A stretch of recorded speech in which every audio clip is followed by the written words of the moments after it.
சாய் பக்தர்களுக்கு என் அன்பு வணக்கங்கள். ஓம் சாயராம். என் அன்பு குழந்தையே, உன்னுடைய வேண்டுதலை ஏற்று உனக்காக உன் துணையிடம் பேசினேன். அவரது உறுதியான முடிவு என்ன என்பதை என்னிடம் தெரிவித்தார். அதை சொல்லவே உன் சாயப்பா உன்னை காண வந்திருக்கிறேன். உன்னுடைய வாழ்க்கையில் நீ எதை அதிகம் நேசிக்கின்றாயோ அது உனக்கு விரைவில் கிடைத்தே தீரும். நீ உன் துணையோடு சேர்ந்து வாழ வேண்டும் என்று நினைக்கிறாய். நீ உன் துணையோடு சேர்ந்து வாழ வேண்டும் என்று நீ நினைக்கின்றாய் அல்லவா? உன்னுடைய உள் மனதில் என்ன இருக்கிறது என்று கேட்டால் நீ மனம் மலர்ந்து போவாய். அவரும் உன்னை பற்றிய ஞாபகத்தில் தான் இருக்கிறார். உன்னை பற்றி எண்ணத்தோடு தான் இருக்கிறார்.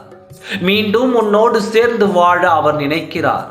உங்களுக்குள் இருந்த மன வருத்தம் எல்லாம் நீங்கி நீங்கள் மீண்டும் சேர வேண்டும் என்பதுதான் என்னுடைய ஆசை. இது மிக விரைவில் நடக்கும். உங்களுக்குள் இருந்த அத்தனை கருத்து வேறுபாடுகள் நீங்கி மன வருத்தம் நீங்கி நீங்கள் மீண்டும் என் ஆலயம் வர வேண்டும். அதற்காக நான் காத்து கொண்டிருக்கிறேன். வாழ்க்கை என்பது எப்பொழுதும் ஒரே மாதிரியாக இருக்காது. சில நேரங்களில் சிறு சிறு தடங்கல்களும் தாமதங்களும் மன வருத்தங்களும் வரத்தான் செய்யும். அது உங்கள் மனது எந்த அளவிற்கு பெரிதுபடுத்தாமல் விட்டு கொடுத்து செல்கின்றதோ அந்த அளவிற்கு வாழ்க்கை என்றும் மகிழ்ச்சியாக இருக்கும். உனக்கும் உன் துணைக்கும் இருந்தது இந்த கருத்து வேறுபாடுதான். அதே நேரத்தில் உங்களுக்குள் இருந்த சிறு சிறு சந்தேகங்கள் நீங்கிவிட்டால் வாழ்க்கையில் என்றும் மகிழ்ச்சி தான் விட்டு கொடுத்து செல்லுங்கள். நீங்கள் ஒருவருக்கொருவர் எந்த அளவிற்கு விட்டு கொடுத்து செல்கின்றீர்களோ அந்த அளவிற்கு வாழ்க்கையில் நிலையான மகிழ்ச்சி உங்களை தேடி வரும்.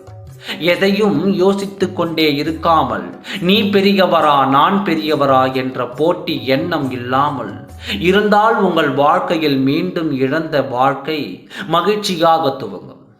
உன் துணையின் முடிவு இதுதான். உன்னோடு அவர் மீண்டும் சேர்ந்து வாழ நினைக்கிறார். உன்னை பற்றிய ஞாபகம் இருந்து கொண்டே இருக்கிறது என்று என்பதை அவர் எனக்கு தெல்ல தெளிவாக சொல்லிவிட்டார். சாயப்பா, நான் செய்தது தவறுதான். என் துணையை என்னோடு சேர்த்து வையுங்கள் என்று அவர் என் பாதம் பணிந்து நொன்றிவிட்டார். வாழ்க்கையில் எதுவும் நிரந்தரமில்லை என்று நீ மனதார உணர்ந்து கொண்டால் உன் வாழ்க்கையில் எந்த இன்னல்களும் ஏற்படாது. ஒருவருக்கொருவர் எந்த அளவிற்கு விட்டு கொடுத்து செல்கின்றார்களோ அந்த அளவிற்கு வாழ்க்கை மீண்டும் மகிழ்ச்சியாக மாறும். உன் துணை உன்னை தேடி வருவார். உன்னோடு பேசுவார். சந்தோஷமாக இரு, உன் சாயப்பா நான் இருக்கின்றேன். நீ இழந்த வாழ்க்கையை மீட்டு எடுத்து உன் துணையோடு உன்னோடு கொண்டு வந்து சேர்க்கிறேன். பொறுத்து இரு, நல்லதே நடக்கும். என்னை நம்பு.